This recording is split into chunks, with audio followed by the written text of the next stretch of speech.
는 아이의 영적 교사다. 전작인 성공을 부르는 7가지 영적 법칙이 출간되는 독자들은 즉각적이면서도 무척 근사한 반응을 보였다. 바로 물질계의 모든 것을 창조해내는 자연의 법칙을 수많은 독자들이 자신의 일상에서 실천하기 시작했다는 사실이었다. 그 독자들 중에는 자녀를 둔 부모가 상당수 포함되어 있었다. 그들은 나에게 이런저런 부탁을 했다. 표현은 다양했지만 결국 주제는 하나로 모아졌다. 당신이 알려준 영혼의 법칙들을 실천하며 살아보니 제 삶이 정말로 풍요로워졌어요. 이걸 왜 조금이라도 더 일찍 만나지 못했는지 안타깝다는 생각이 들더군요.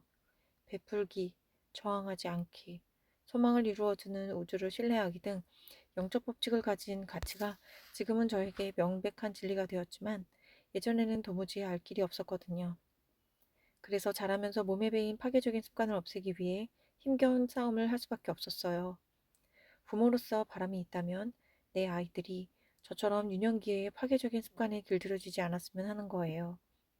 한번 길들여진 습관을 나중에 고치려면 굉장히 고통스러운 일이니까요. 무슨 좋은 방법이 없을까요? 독자들의 이런 요구에 부응하여 이 책을 썼다. 말하자면 성공을 부르는 7가지 영적 법칙의 내용을 자녀를 기르는 부모의 입장에 맞게 특화하고 심화한 것이다. 나는 자연 법칙이 우주 만물에 어떻게 적용하는지, 우리의 의식은 또 어떻게 이루어지는지를 모든 부모가 진정으로 이해하면서 자녀를 길러야 한다고 믿는다. 그래서 부모가 어떻게 자녀의 눈높이에 맞게 영적인 법칙들을 가르치고 적용시킬 수 있을지를 보다 쉽고 구체적으로 보여주고자 했다. 세상 사람들 모두 무엇이 되었든 각자 바라는 게 있다. 누구에게나 욕망이 있는 것이다. 그러니 우리 아이들에게 욕망이 인간 본성의 가장 근본적인 힘이라는 것을 일찌감치 이해시킬 필요가 있다. 욕망은 영혼의 에너지이다. 우리가 심오한 문제에 대한 해답을 추구하거나 살아가면서 부딪히는 문제를 해결해 나갈 때 도움을 주는 것은 바로 우리를 호기심이 풍부한 어린이로 만들었던 자연스러운 욕망이다. 그러한 의미에서 구도자란 어디 멀리 있는 존재가 아니다. 부모의 사랑을 갈망하던 아이가 신의 사랑을 바라게 되고 장난감을 소망하던 아이가 무한한 창조성을 원하게 된다면 그 아이가 바로 구도자다. 나는 이 책에서 어떻게 해야 아이들이 자신의 욕망을 가장 잘 실현하고 삶에서 자신이 원하는 것을 성공적으로 얻을 수 있을지에 대한 부모들에게 알려주고자 한다. 또한 아이들이 정신적인 차원을 쉽게 이해할 수 있도록 어린아이의 눈높이에 맞추어 최선을 다해 설명해 볼 작정이다. 그렇다고 해서 이 책이 반드시 어린아이만을 대상으로 한 것은 아니다. 아이들이 꼭 알아야 할 것들이란 어른들도 반드시 알아야 할 지혜의 변형된 형태이기 때문이다. 현대사회는 물질적인 성공만을 지나치게 숭배한 나머지 중요하고 심오한 진실을 놓치고 있다. 그 진실이란 성공은 당신이 어떤 일에 종사하는지에 달린 게 아니라 당신이 어떤 존재인지에 달려 있다라는 점이다.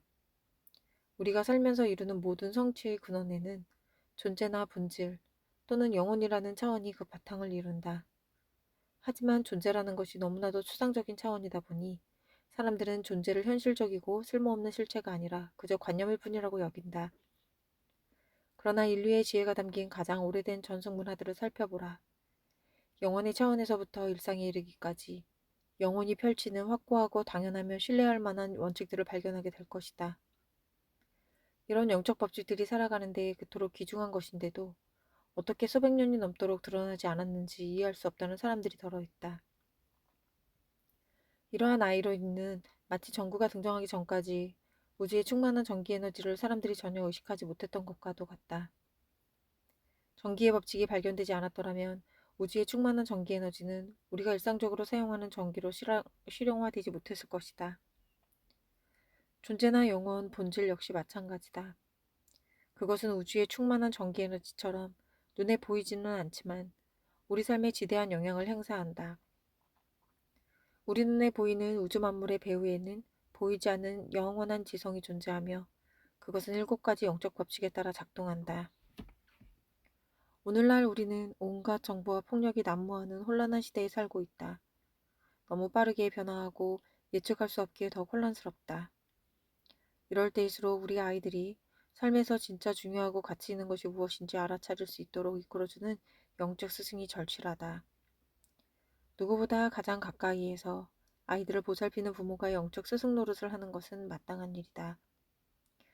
겉으로 드러난 자연현상의 배후에 있는 영적 법칙들은 특정한 개인에게만 적용되는 게 아니라 모든 인류, 나아가 모든 존재에게 고루 적용된다. 따라서 그 영적 법칙들을 이해하는 것은 소수의 몇몇 사람들에게만 그 혜택이 돌아가는 일이 아니다. 우리 사회, 나아가 인류의 문명 전체가 크게 도약하는 계기가 될 수 있다. 이 책에서 제안하는 7가지 영적 법칙에 따라 자라나는 아이들이 많아진다면 우리 문명 전체가 변화할 것이라고 믿는다.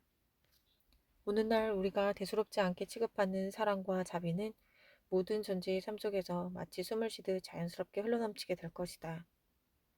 가능한 한 많은 아이들이 영적인 실체가 무엇인지 알면서 자랄 수 있도록 해주는 것이야말로 어린이인 우리들이 해야 할 중요한 책임이라고 느낀다. 영혼이란 참으로 파악하기 힘든 차원이다. 인도의 고대 문헌에 따르면 칼로 자르거나 물로 적실 수도 없고 바람으로 날려버릴 수도 없으며 햇볕으로 증발시켜버릴 수도 없다. 한마디로 우주의 모든 분자 하나하나에 당신이 하는 모든 생각에 오감을 통해 감지할 수 있는 아주 작은 정보에도 바로 영혼이라는 존재가 깃들어 있는 것이다. 하지만 사람들은 그 존재를 쉽게 간과해버린다. 왜냐하면 자신이 직접 춤판에 끼지 않는 안무가처럼 배우에서 완전히 침묵하고 있기 때문이다. 하지만 우리 모두는 존재의 의지에 살아간다. 존재로부터 숨과 생명력을 공급받지만 이런 이야기는 부모가 우리에게 거의 가르쳐주지 않는 것들이다. 이제 영혼에 대한 무지에서 벗어날 때가 되었다. 7가지 영적 법칙을 아이들에게 가르치듯이 그와 똑같은 열정으로 자기 스스로를 가르칠 수도 있다. 이 책을 쓰면서 가장 이상적으로 잡은 목표는 부모와 아이가 영적 법칙을 통해 함께 성장하고 삶의 진정한 성공을 함께 누리는 것이다. 1. 부모 노릇 그리고 영혼의 선물. 결국 신이란 무엇인가? 영원한 정원에서 영원한 놀이를 하고 있는 영원한 아이일 뿐. 스리 오로빈도. 부모라면 누구나 자녀가 인생에서 성공하기를 마음 깊이 바란다. 하지만 성공에 이르는 가장 직접적인 길은 영혼을 통해야 한다는 것을 과연 몇 사람이나 제대로 알아차리고 있을까? 우리 사회는 대개 그런 길이 아니라 오히려 정반대의 방향으로 아이들을 내몰곤 한다. 우리는 아이들에게 살아남는 법, 경쟁하는 법, 자신을 방어하는 법, 남에게 인정받게 행동하는 법, 그리고 실망과 장애물과 좌절을 견디는 법을 가르친다. 또 신을 믿는 것을 미덕이라 가르치기는 하지만 통념상 영혼이란 현실적인 성공과는 동떨어진 것이라고 여긴다. 물론 잘못된 생각이다. 하지만 태어나서 죽는 날까지 이 잘못된 신념이 우리 삶 전반에 깊은 영향을 미친다. 대부분의 사람들은 의심할 것도 없이 성공의 본질이 물질적인 것이라고 생각한다. 돈이나 명예 혹은 재산의 많고 적음을 성공의 척도로 삼는 이유다. 물론 인생을 평가하는 한 가지 요소일 수는 있다. 하지만 그것만으로는 성공한 인생이라고 단정 지을 수는 없다. 우리 아이들이 성취하기를 바라는 성공은 비물질적인 잣대로도 평가되어야 한다. 예를 들어 사랑을 나누고 자비를 베푸는 능력, 기쁨을 느낄 줄 알고 그것을 우주에 퍼뜨리는 능력, 인생의 진정한 목표를 이해하는 데서 비롯한 자신감, 그리고 궁극적으로는 자신이 우주 만물의 창조력과 연결되어 있다는 자각을 포함해야 한다. 이런 것들은 모두 내면을 진정으로 충족시켜주는 영적인 관점에서 성공이 갖추어야 하는 구성 요소다. 따라서 삶이 하루하루 소박하면서도 경이롭게 다가온다면 당신은 성공한 셈이다. 그런 점에서 모든 아기들은 진정한 의미에서 성공적인 인생을 살아가는 것 같다. 어쩌면 대수로울 것도 없는 일상의 삶과 마주하며 매 순간 경이로워하는 아기들의 능력이야말로 자연이 진심으로 우리의 성공을 원한다는 가장 확실한 증거가 아닐까? 인생이라는 선물에 기쁨으로 화답하는 것은 인간이 타고난 본성이다. 우리 마음에는 신의 씨앗이 심어져 있다. 영적인 탐구는 우리 내면에 깃들어 있는 이 신성한 씨앗에 물을 주는 것이다. 좋은 인생이란 바로 우리 내면에 간직된 인생의 참된 목적을 움트게 하는 것이다. 때가 되면 우리의 내면과 우리를 둘러싼 주위에서 신의 꽃들이 피어나고 이로써 우리는 어디에 있든지 그 신성한 기적을 목격하고 깨닫기 시작한다. 그러므로 부모로서 우리가 해야 할 일은 자녀들이 영적 탐구를 시작할 수 있도록 도와주는 것이다. 이 일은 돈이나 안락한 집, 아이에게 사랑을 퍼붓는 것보다 훨씬 나은 일이고 부모가 자녀의 성공을 위해 해줄 수 있는 최선이기도 하다. 물론 내가 제시하는 부모의 역할은 당신이 생각하는 것과 다를 수도 있다.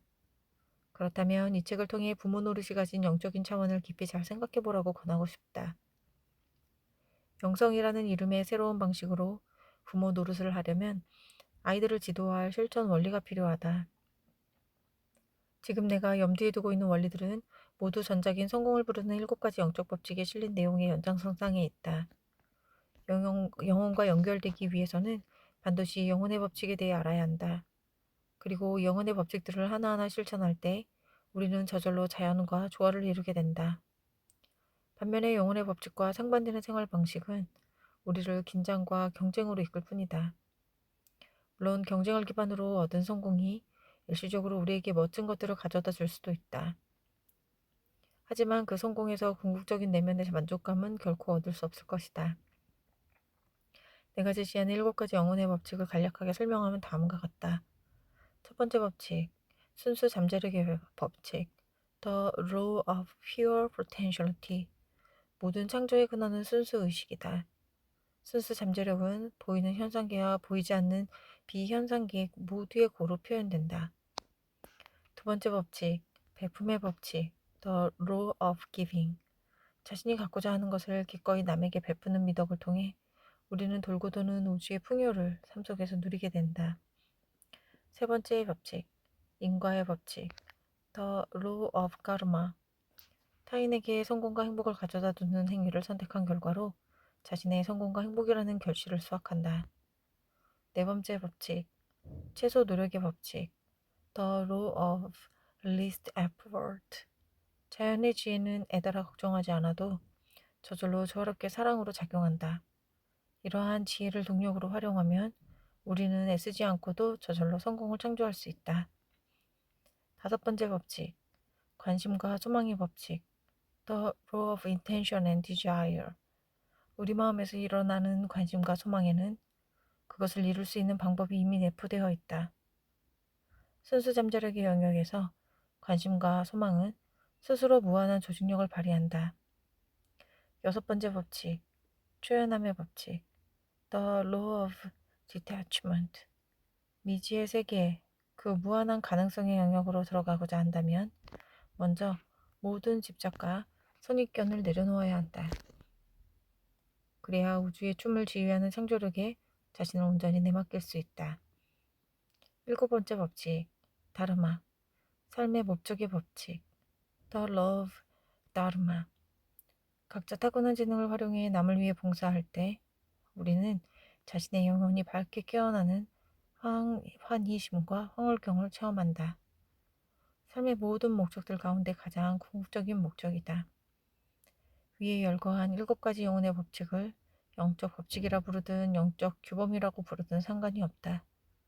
한편으로는 영혼의 그 힘을 펼칠 수 있도록 이끌어주며 보이지 않는 영적인 차원이 보이는 물구칠의 차원을 움직이는 방식을 보여준다는 점에서 법칙이라고 말할 수 있다. 그와 동시에 우리가 마음 깊이 받아들임으로써 진실한 삶에 다가갈 수 있도록 이끌어준다는 점에서 규범이라고도 부를 수 있다. 그런데 이러한 법칙 혹은 규범이 필요한 이유는 무엇일까? 아이들더러 그냥 신을 따르고 선하게 살라고 가르치면 충분하지 않을까? 그 이유는 7가지 영적 법칙이 자연의 힘이 어떤 식으로 발현되는지 우리 스스로 직접 체험할 수 있게 해주기 때문이다. 즉, 자신의 삶을 의식적으로 영적 법칙에 맞춤으로써 우주를 향해 성공과 풍요를 직접적으로 요청할 수 있다. 이는 자신의 본성을 이해하고 거기에 깃든 무한한 힘을 이용하는 열쇠의 역할을 한다. 가장 적은 노력으로 가장 조화롭게 그리고 가장 창조적으로 사는 방법을 일찍 배울수록 아이들은 삶의 모든 영역에서 성공을 거둘 가능성이 더 높아질 것이다. 이 영적 법칙은 바로 자녀들에게 꼭 필요한 우리가 들려줘야 할 유산이다. 우리가 그렇게만 할 수 있다면 그보다 더 기쁘고 사랑스러운 일이 또 있을까? 이 7가지 영적 법칙은 다양한 형태로 변형되어 모든 고대 문화의 영적 전승에 등장한다. 하지만 그 중에서도 인도의 고대 경전인 베다의 가장 순수한 형태로 남아있다. 세계적으로도 최고의 문헌으로 꼽히는 베다는 이미 2만 5천여 년 전의 이러한 영적 법칙에 대해 밝혀두었다. 여러 가지 영적 법칙을 깊이 이해하면 할수록 다음과 같은 상상이 구체화될 것이다. 인간은 육체, 마음, 그리고 영혼이라는 3가지 차원으로 이루어져 있다. 이 가운데 가장 근본적인 차원이 바로 영혼이다. 왜냐하면 인간을 만물의 근원이자 의식의 무한한 영역에 연결시켜주기 때문이다. 영혼이라는 차원에 더욱 밀접하게 연결될수록 우리는 소망과 바람을 이룰 수 있게 조직된 우주의 풍요를 더 풍성하게 누리게 될 것이다. 반대로 영적 차원과 연결고리가 끊어질 때 사람은 누구나 고통에 몸부림치며 아등바등하게 된다. 모든 사람이 무한한 성공을 누리는 것, 그것이 바로 신의 의도다. 따라서 성공이란 억지로 이루려고 노력하는 것이 아닌 지극히 자연스러운 일이다. 순수함에 대한 가르침. 7가지 영적 법칙을 아이에게 가르칠 때 당신은 아이의 눈높이에 맞춰 전달해야 하며 추상적인 개념 대신에 구체적인 이유로 바꿔서 이야기해야 한다. 다행히 내가 어른들에게 가르쳤던 영적 법칙들은 다음과 같이 아이들도 이해할 수 있게 바꾸어 말할 수 있다. 첫 번째 법칙, 순수 잠재력의 법칙. 넌 뭐든지 할 수 있다. 두 번째 법칙, 베품의 법칙. 무언가를 바란다면 먼저 그걸 베풀어라. 세 번째 법칙, 인과의 법칙. 인과의 법칙. 네가 지금 내리는 선택에 따라 내 미래가 달라진다. 네 번째 법칙, 최소 노력의 법칙. 거부하지 말고 흘러가는 대로 따라가 보렴. 관심과 소망의 법칙. 5번째 법칙. 뭔가를 바라고 관심을 기울이는 것 자체가 소망의 씨앗을 심는 일이란다. 6번째 법칙. 초연함의 법칙. 삶을 여행하듯이 즐기렴. 7번째 법칙. 다르마의 법칙. 삶의 목적. 네가 이 세상에 태어난 건 뭔가 이유가 있어서란다. 이 단순한 7개의 문장을 적어 나가던 날, 난 자신도 모르게 무릎을 쳤다. 어렸을 때 이 7개의 문장을 배웠더라면 내 삶은 완전히 달라졌을지도 모른다는 생각이 들어서였다. 평범한 듯 보이지만 소중하고 실용적인 이런 지혜를 실감지 배웠더라면 얼마나 좋았을까. 이런 종류의 지혜는 어렸을 때 배웠다고 해서 자라면서 희미해지는 게 아니다. 오히려 해가 갈수록 무르익어 영성에 대한 이해도 점점 더 성숙되어질 수 있다. 영성에 대한 교육을 받고 자란 아이는 우주의 섭리에 관한 근본적인 물음에 답할 수가 있다. 또한 자신의 내면과 광활한 우주에 동시에 작용하는 창조성의 근원을 이해할 수 있다. 그 아이는 판단하지 않고 모든 것을 있는 그대로 받아들이며 진정한 삶을 살아나갈 수 있을 것이다. 아울러 이러한 태도는 훌륭한 인간관계를 맺기 위해 누구나 가져야 하는 최상의 삶의 기술이다. 대부분의 어른들이 스스로 인정하든 인정하지 않든 삶에 찌들어 가슴속에 품고 있던 신성함이 고갈되어 버린 채 살아가는 것과는 대조적이다. 영성에 대한 교육을 받고 자란 아이는 인생의 참된 의미를 알기에 삶을 찌들게 만드는 두려움과 불안에서 벗어날 수 있다. 부모가 아이에게 베풀 수 있는 가장 진정한 보살핌은 영적인 가르침을 전하는 것이다. 여기서 말하는 가르침이란 착하게 굴지 않으면 혼난다는 식의 엄격한 규율이나 딱딱한 규칙 같은 게 아니다. 7가지 영적 법칙은 획일적인 규칙이 아닌 부모가 삶을 바라보는 방식으로 전달되어야 한다. 그저 말로 이래라 저래라 하는 게 아니라 부모 스스로가 자신이 어떤 사람인지를 직접 보여줌으로써 자녀를 더욱 효과적으로 가르칠 수가 있다. 물론 이와 같은 교육법에도 영적인 관념이 녹아들어 있다. 모든 아이는 존재 그 자체로 이미 하나의 영적 생명체다. 아이들은 제각각 무한한 창조성과 영혼이라는 순수한 각성의 장에서 태어나기 때문이다. 하지만 모든 아이들이 그런 진실을 아는 것은 아니다. 그 진실을 알게 되려면 영양분을 주고 잘 북돋아가며 영혼을 가꿔야 한다. 그래야 어린아이의 순수한 영혼이 영적이지 않은 거친 현실 세계를 충분히 버틸 수 있을 만큼 강하게 자랄 수 있다. 무한한 창조의 장은 결코 손상되는 법이 없기 때문에 설령 우리가 영혼과의 연결고리를 잃어버린다 해도 아무런 해를 입지 않는다. 하지만 우리는 다르다. 영혼과의 연결고리를 잃어버린다면 한 사람이 가진 삶의 기회를 송두리째 망쳐버릴 수도 있다. 영혼과 연결될 때 우리 모두는 우주의 자녀들이지만 영혼과의 연결이 끊어진다면 그저 우주를 정처 없이 표류하는 고아 신세일 뿐이다. 간단한 예를 하나 들어보자. 영적 법칙들 가운데 7번째 항목은 네가 이 세상에 태어난 건 뭔가 이유가 있어서란다 이다. 이 진리를 다음과 같이 쉽고 일상적인 말로 표현해 볼 수도 있다. 오늘 나에게는 어제와 다른 어떤 변화가 있었지? 나한테서 어떤 재능을 발견했지? 어떤 경험을 할 때 나 자신을 특별하게 느꼈나? 누군가가 자신을 특별한 존재로 느끼게 하기 위해 나는 뭘 했지? 위의 질문들은 모두 나는 왜 태어났을까라는 근본적인 질문의 변형이다. 누구나 유년기에 한 번쯤은 이런 질문을 던져본 적이 있을 테지만 부모나 선생님도 답을 모른다고 느꼈기 때문에 자라면서 그 답을 찾기를 포기했을 것이다. 이처럼 삶의 의미를 간단한 방법으로 찾을 수 있다는 것을 배우지 못한 아이는 인생의 어느 순간부터 삶의 의미가 무엇인지 알아낼 수가 없어 고심하게 된다. 우리는 대개 10대 후반이나 20대 초반까지 이러한 탐구를 미루는 경향이 있다. 사람에 따라서는 중년이 되어서야 비로소 자기 탐구를 시작하기도 한다. 하지만 불행히도 이때는 인간의 성장 단계에서 가장 혼란스러운 시기다.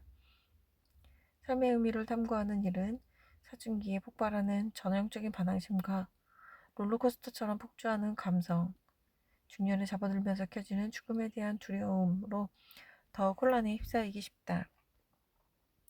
그러나 선호설 무렵부터 네가 이 세상에 태어난 건 뭔가 이유가 있어서란다 라고 배운 아이는 아주 다른 미래를 맞이할 것이다.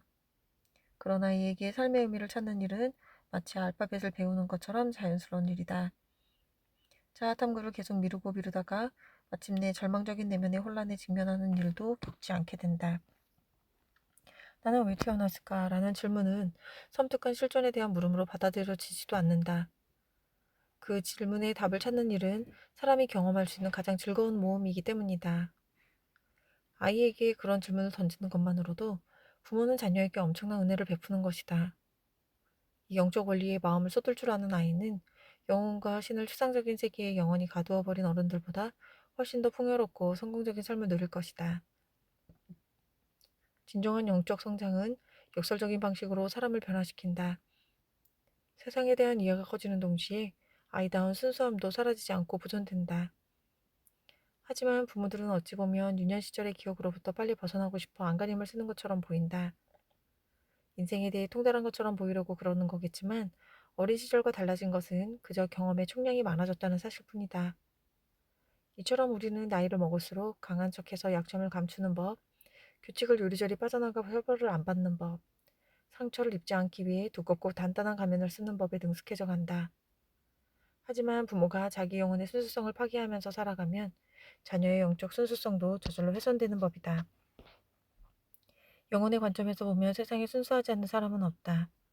누구도 신의 분노를 사지 않으며 신에게 심판받을 일도 저지르지 않는다. 매일매일이 새롭고 매 순간 기쁨과 경이로움으로 가득한 눈으로 세상을 바라본다. 영혼의 순수함에는 어른이든 아이든 차이가 없다. 단지 어른은 순수하면서 세상에 대한 통찰력도 갖추었다는 것이다. 우리가 자녀들에게 전해줘야 하는 것도 바로 순수한 통찰력이다. 참된 지성을 갖추었으면서도 순수하고 생기 넘치고 때묻지 않은 순박한 품성 말이다. 영성 키우기. 어떻게 시작할까? 아이가 태어난 날부터 부모는 자녀의 영적 스승이 된다. 만일 부모가 마음이 열려있고 한없는 신뢰를 보이며 비판하지 않고 모든 것을 수용하는 육아 분위기를 만든다면 그러한 품성들은 자연스럽게 아기에게 흡수되어 영혼의 기질로 자리 잡을 것이다.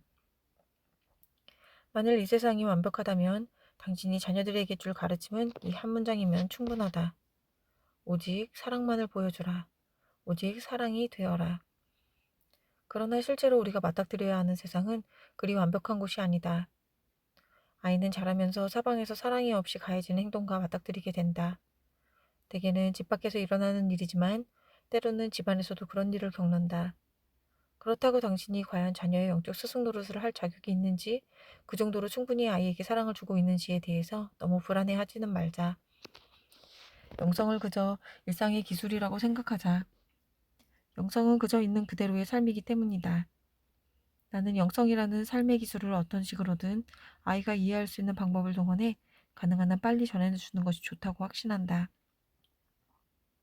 신생아기 0에서 12개월, 부모가 키워줘야 할 것, 사랑과 애정과 관심. 다행히 우리 세대는 아이를 요람에서부터 엄격하게 훈육하고 단련시켜야 한다는 그릇된 육아법에서 벗어났다. 갓난아기는 영적인 차원으로 볼 때 순금과 같아서 갓난아기의 순수함을 소중히 여김으로써 부모는 잃어버렸던 자신의 순수성을 회복할 수 있다. 그러려면 부모가 아기의 발치에 늘 있어주는 것이 가장 중요하다.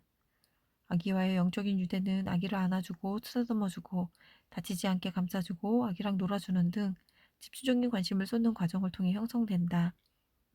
주변에서 이런 원초적인 반응을 보여주지 않는다면 어린 생명을 잘 자라날 수가 없다.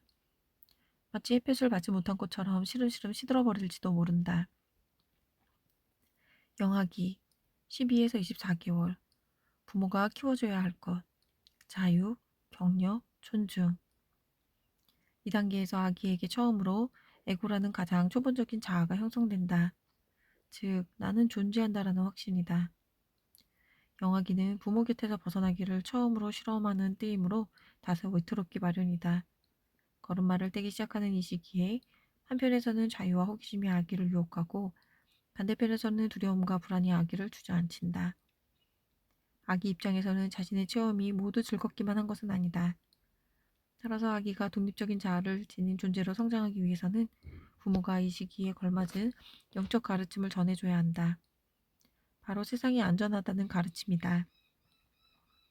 자녀가 안심하고 정서적으로 안정된 어른으로 자라기를 바란다면 부모는 아기가 24개월이 되기 전에는 겁을 주거나 통제하지 않아야 한다.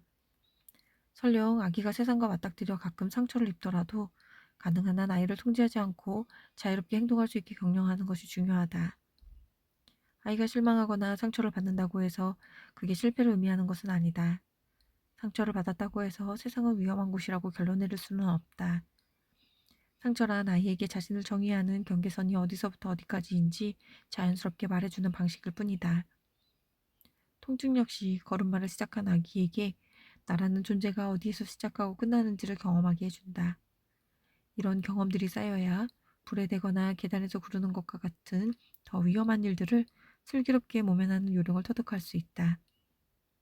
그런데 아기가 자연 법칙을 배워가는 이러한 과정을 부모가 왜곡시켜버리면 단순한 물리적인 아픔이 심리적인 고통 차원으로 확대된다. 심리적인 고통은 자신의 존재에 대한 깊은 불안을 아이의 영혼에 새겨놓는다.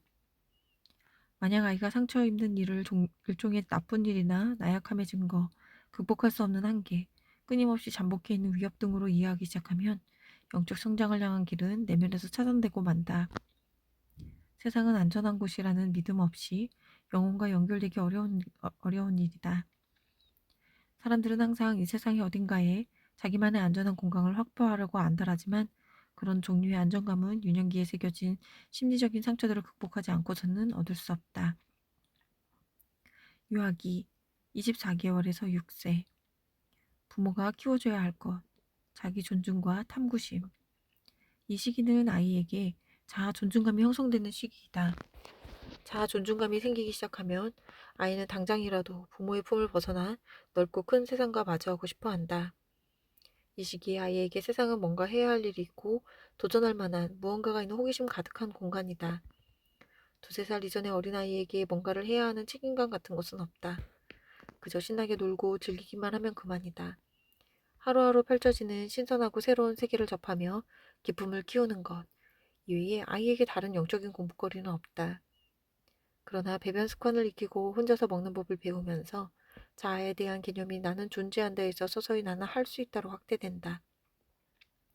아이의 에고가 이 개념을 깨닫게 되면 그때부터 아이의 행동은 도저히 말릴 도리가 없다.